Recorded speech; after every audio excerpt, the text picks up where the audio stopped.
everyone, welcome back to my channel. This is Easily Knitfluenced and my name is Michelle. We're back with another podcast episode today, guys. No finished objects today. We are in WIP City and a lot of thoughts about all of these. So let's get right into it.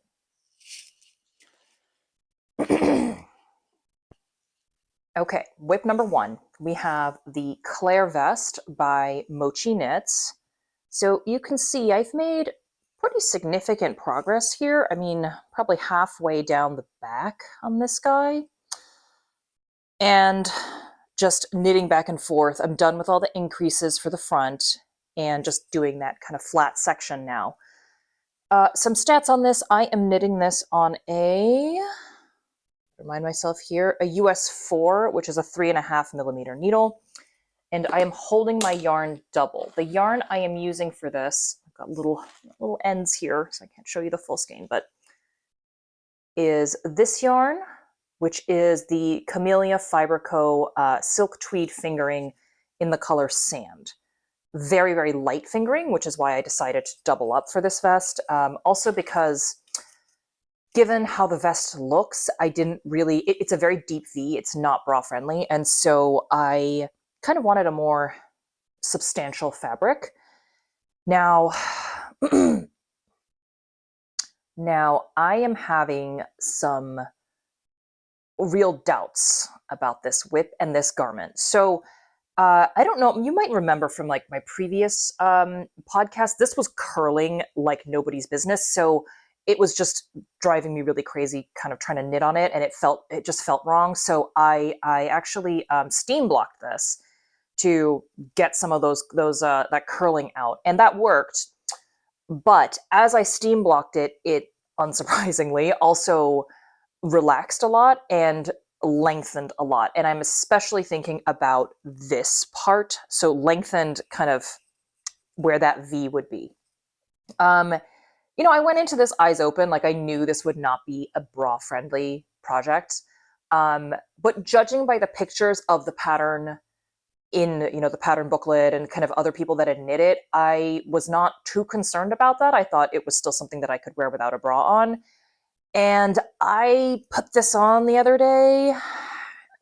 You know, it's borderline. It's borderline. So I've kind of stalled on this, not gonna lie. I am like, you know, probably, I don't know how, maybe 60% of the way there. And I am having doubts now. I don't know what's gonna happen to this one, to be honest. It may be I just need to, you know, because I am missing the trim on the armholes, I'm missing the I-cord finishing. So this will lay a lot differently on the body once it is fully finished, of course. But when I put it on the other day, I remember thinking, I don't know when I would wear this or how I would wear this and make it look polished and good. And part of this might also be my fault for picking, I chose the size large for this, which according to my measurements, and this is supposed to have like not that much positive ease, according to my measurements, that would have been correct. But you can almost see here just like how wide this is going to be. So like even with if it's buttoned, this is pretty wide still out here. Like there were a lot of increases, so it's going to be quite flappy. And for something that already has a deep V and quite a deep armhole, I just don't know if flappy is going to work for this. So I'm really bummed. And I've stalled because I don't know what to do now. I don't want to frog it yet. I haven't quite made my mind up. I am wondering if I just take it back partially, or do I find another, you know, do I conceive of another way to wear this? I was never going to put anything under it, but now I'm thinking, should I wear this with like a t-shirt under it, like a black t-shirt or white t-shirt or something else that maybe I was not thinking of doing initially, and still have it be a cool garment to wear with kind of loose trousers or something. And I have taken the cowardly path, which is to do nothing. So I am in complete standstill on this one. So yeah, we're gonna see. I don't know. This might stay a WIP for a while I figure out, because it's yarn held double and it's fingering weight. I mean, each of these skeins is like 400 meters, more than that even. And just the thought of unwinding this all and relaxing the yarn again and winding it up, I'm like, oh, I really, really don't want to have to do that. But equally, I don't want to complete this project with this not inexpensive yarn and have no use for it. So I have decided to do nothing for now. Stay tuned. On to happier topics. Let's talk about the Moonset tee by Ozetta. So I've made a lot of progress on this one.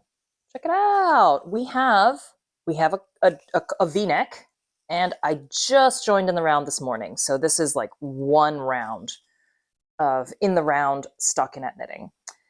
So I think the last time I showed you guys this, it was just a back panel and the beginning of a Judy's Magic cast on. And this, in Ozetta we trust, okay? Like this kind of construction here is so simple, and she lays it out so beautifully. And, you know, even just reading through, I no confusion, nothing, and you just kind of follow along, and magically, this is what happens. So I'm really happy with how this is going, in contrast to my Claire vest. So, excuse me, some stats on this. I'm knitting this on a US 3, and I never know the millimeters. Right. So I am knitting this on a US 3, which is a 3.25 millimeter needle. And the yarn I'm using for this, again, I only have a little bit of a ball left, but this is the Knitting for Olive Cotton Merino in the color Koala. So a very neutral bluey gray, which I really love. I think it is knitting up beautifully. So I've got some more body to go. As always, I will probably do the sleeves before I finish the body, but I'm excited to get this one done. And then I will turn my attention back to my inactive WIP, which is the Moonset pullover. I'm doing that in a beautiful purple color with a mohair included.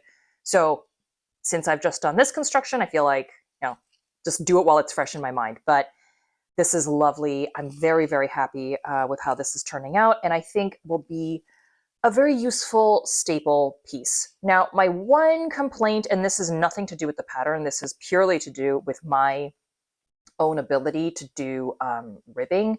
So if you look closely here, I'm going to try and pull this up so you can see it. So the way this is kind of like a variation on a 1x1 rib, essentially. And my 1x1 rib, as I've said many times, is not that tidy. So you can see there's unevenness in my tension where otherwise there would not be if I was just knitting in stockinette. And I kind of regret not doing this in, and actually it's, oddly enough, it's more pronounced on the right side than the left side, and I don't know why that is. That's really strange. Huh. Yeah, see? So like this side, you look closely, looks a lot more uneven than that side. So I'm hoping some of this corrects a little bit with blocking. We'll see. But if I were to do this again with a single strand, I might modify and do a twisted rib and just fiddle around and see how that looks, because, you know, this just confirmed to me, like, my 1x1 regular way rib is just not that tidy. And I don't love the way it looks. And this is the outcome after I really concentrated on like keeping those stitches tight, and it's still a bit wonky in places. So yeah, that's my only complaint here. I do think some of it will correct with blocking. And to be honest, it's so small, like from a distance, you would never see it. You'd only know if you were a knitter and you were kind of like standing this close to me, you might see it. But, you know, the average conversational distance, I don't think anyone's going to know. So, I love this. I love this, and I'm really excited. I'm hoping to get this done over the next couple of weeks. And what else to say about this? I feel like I did a really good job picking up stitches here to keep them in line. So this is just turning out beautifully. It's a wonderfully designed pattern. I'm excited to get this one done. I'm excited to get the pullover done. Nothing else to say. 10 out of 10 as always, Ozetta. We love you. On to my Cardi Cocoon by Anne Wenzel. So this is the podcast of fronts and joining and everything, because we have a front here. let me just turn this around. So I finished up the back section, and I am starting on one of the panels that will fold over down to the front. So I have some thoughts about Anne Wenzel. I think she has some of the most elegant, beautiful designs on the market, and it's hard for me to find a pattern of hers that I don't like the look of. I've knit two of her patterns now.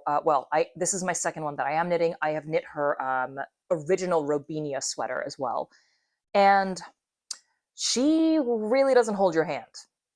So the Robinia, I am shocked I managed to get it done because I knit that. That was probably the second or third garment I ever knitted. And you should have seen some of the swatches I did for that thing. I mean, it was color work. It was laughable. It was literally like the blind leading the blind and me trying to figure out how to do color work for the first time with a very sparse pattern. And so this pattern of hers, I think, is one of her older ones. And it really doesn't hold your hand. So there's a lot of things that I've kind of had to figure out from pictures and from other people's notes and other people's comments. And it's nothing that major. And her constructions are a little bit unorthodox, so I think that's part of it, where you're not following the simple like petite knit playbook or the classic drop shoulder. Like, this is quite different in how she's building this garment up. So that's number one. But it's just simple things where stuff is not spelled out, So that's like, for example, in this back panel, hopefully you can see this here.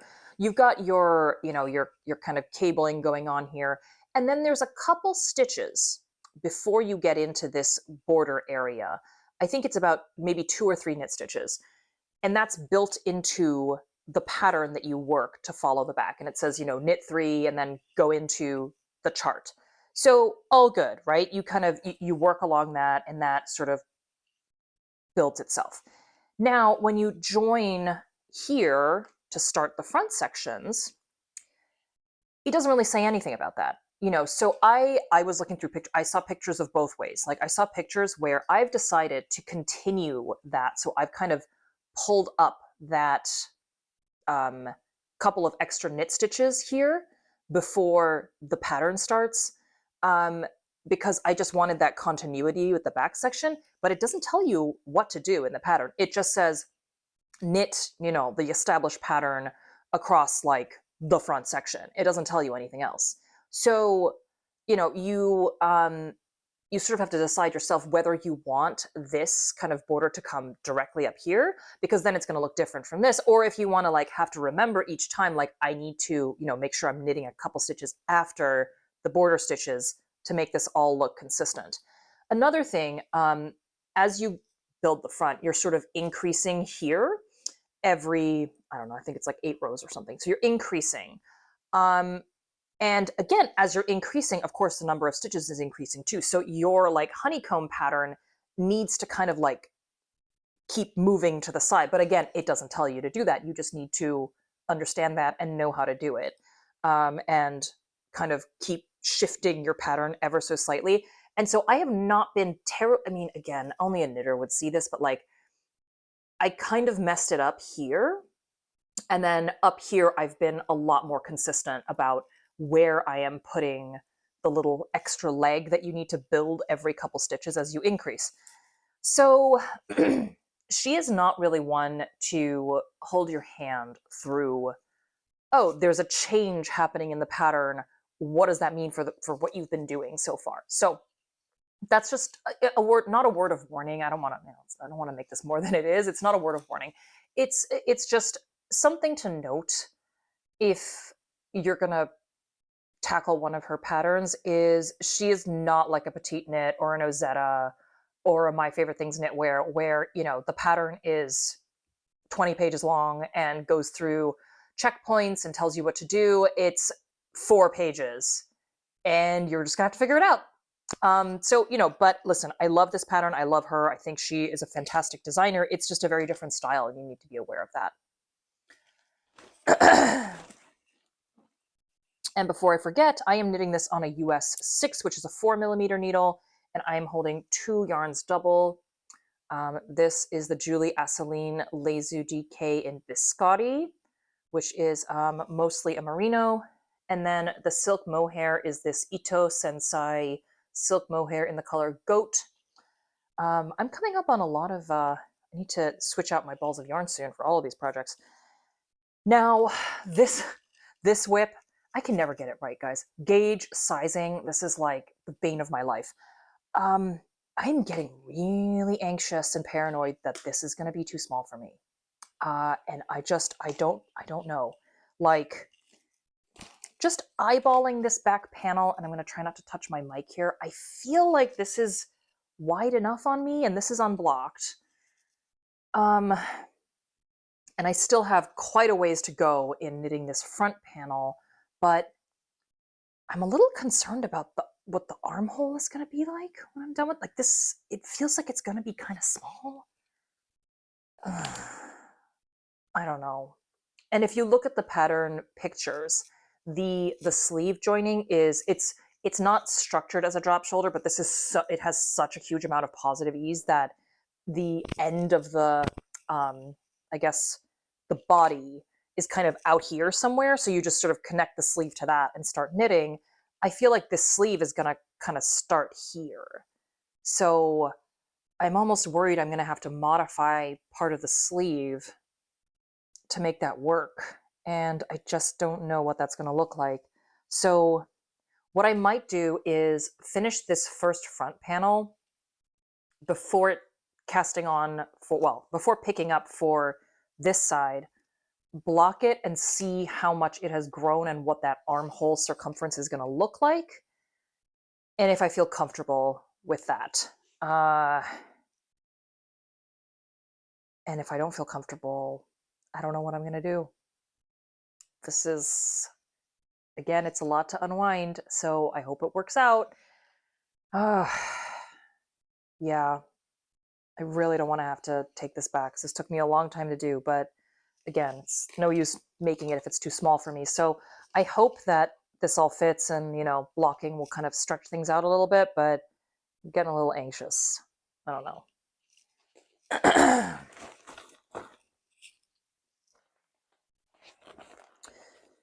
All right, and then I have some new cast-ons here. Oh, and I'm mid-row on this, so that's a little awkward. Okay, so this is a gift knit. This is the Moby sweater man, and I'm done with the short rows on this, and I'm just, you can see here, I'm just starting the knitting down the back of this guy. I'm knitting this on a US 6 again, so a 4mm needle, and I'm using this yarn. This is the La Mana Como Grande in the color Bordeaux. Love this yarn. This is a, if you want to do cables, kind of an involved project, I think this is a great yarn. It is, the stitch definition is great. It's very tightly spun, meaning when you're kind of doing the crisscrosses and the cabling and what, I have not, this is not split for me, the yarn, and like I haven't kind of gotten my needle stuck in like a little loop of it at all. So the plies are very tightly spun, and I think it makes for a really smooth knit if you're doing any kind of involved patterning like this. So other things to say about this, I feel like petite knit, petite knit fans are either Team Ingrid or Team Moby. I am definitely Team Moby. I've always liked the Moby sweater better.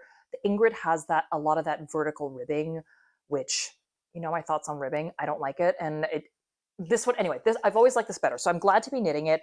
I was always a little intimidated by it because I think I'd read some comments from people saying, you know, it's not very beginner friendly. And, and I would disagree with that in some ways. So this has charts. You know, if you are a beginner but you can do a cable, for example, I feel like you would be fine doing this.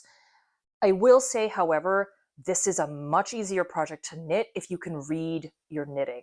So you can absolutely do this as a beginner and just read the charts, right? So follow along every stitch in the chart and kind of do it that way. I will say I have kind of stopped following not stopped following the charts. I mean, obviously I look at the charts, but the pattern, you know, it doesn't change that much after your short rows. Like you're kind of knitting columns of a pattern. So obviously I want to check the chart for where the cables crisscross, but otherwise I'm just reading my knitting and kind of working back and forth. So by reading my knitting, I mean, are you able to tell whether a knit stitch that you've knit is twisted or not? Are you able to identify if a column that you've knitted is garter stitch or stockinette? Those kinds of things help a lot. And the other thing is the double seed stitch. So the chart kind of ends and then says, anything past the end of the chart, work it in the double seed stitch pattern. So that's fine. But again, with double seed stitch, you got to make sure that you're not skipping a row or repeating the wrong row, because it kind of goes, it's knit, purl, but then you alternate, right?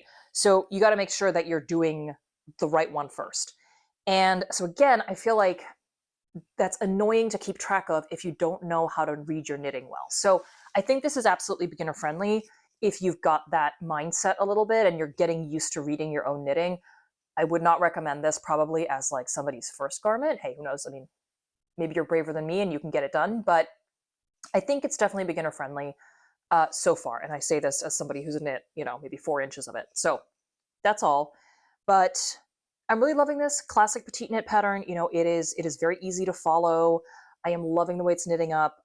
It's very satisfying. It's on a US 6 needle, so it is going pretty quick, all things considered. Especially, I'm so used to my fingering weight summer patterns now that I feel like a US 6 is huge and it's going so fast. So I'm happy about this. Genuinely happy. I think this is going to be a great gift. So I really hope the recipient feels the same, but I am pretty proud of how this is turning out so far. Okay, then last but not least, I have the Bruno vest by Mareka Knits, and this is a curly rectangle right now. This is the back panel, and I am starting on the increases for the armholes, and this is all I got for you so far. I did go with the US 5 on this one, which means I am totally off gauge. That's a 3.75 millimeter needle. I'm completely off gauge for this one, so I am knitting.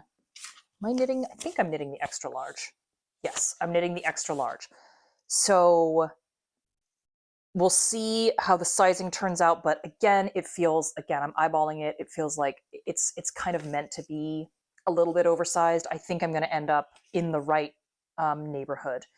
And I'm glad I did the US 5 because I think once blocked, this will look opaque enough while having enough drape. And so far, this pattern is a joy to follow. So let's talk about formatting for a second. All my formatting queens, stick around. If you're not a formatting queen and you think formatting is dumb and irrelevant, skip ahead. This pattern is put together beautifully. So I'll just show you some non-controversial pages in it, and maybe just block off a little bit. But I'll block off kind of half the page here so you can see. So look at this. Format, spacing, little headings, here on this side of the page that tell you what you're looking at. It's beautifully spaced out.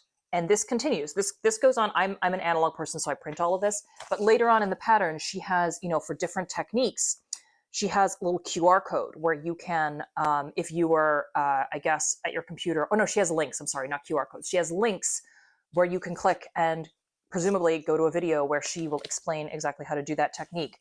So this is well thought out. This is beautifully done. I'm going to go on a bit of a tangent now about, much as I love petite knit, her patterns come out printed on like the kind of middle 2/3 of my page always. And so all of the typefacing is compressed. It's like, it's very hard to read. It's very hard to follow that way. And she kind of has big paragraph blocks anyway. So there's big text, a big paragraph text, and then squashed. And I don't know why this is. I have my suspicions. I feel like maybe that her pattern template is geared to an A4 page as opposed to the 8x11 that we have in North America. That might be why. But that is one thing I always think when I print one of her patterns is God, this is hard to look at. This is hard to read and it's hard to look at. So when I see something like what Mareka Knits has put together here with this beautiful looking formatting, like, this is very nice. And thank you for thinking of the reader. Thank you for thinking of us and making our lives easier in that very small but significant way. So anyway, don't have a lot to say about this. You know, I am just starting on this, but the yarn I am using for this one is Pearl Soho Signet in Heirloom White, and I've ordered a bunch more of it because these are fingering weight skeins, but they only come in skeins of, I want to say, it's like 150 yards or something. It's not very much. So yeah, I'm going to need a lot more of these to get this done. But easy pattern so far, really loving how it's laid out. And it is very, very white. I don't care. I will wear white after Labor Day. I don't even know where that rule came from, probably the 1920s or something when people cared about stuff like this. But listen, none of us are making it out of here alive. So wear what you want. Wear the colors you want. Wear the colors you want in the seasons you want. And I will wear white into the dead of winter. So with that very cheerful note, we're going to wrap it up today. I have a bunch of stuff here that I either need to make decisions on or need to finish.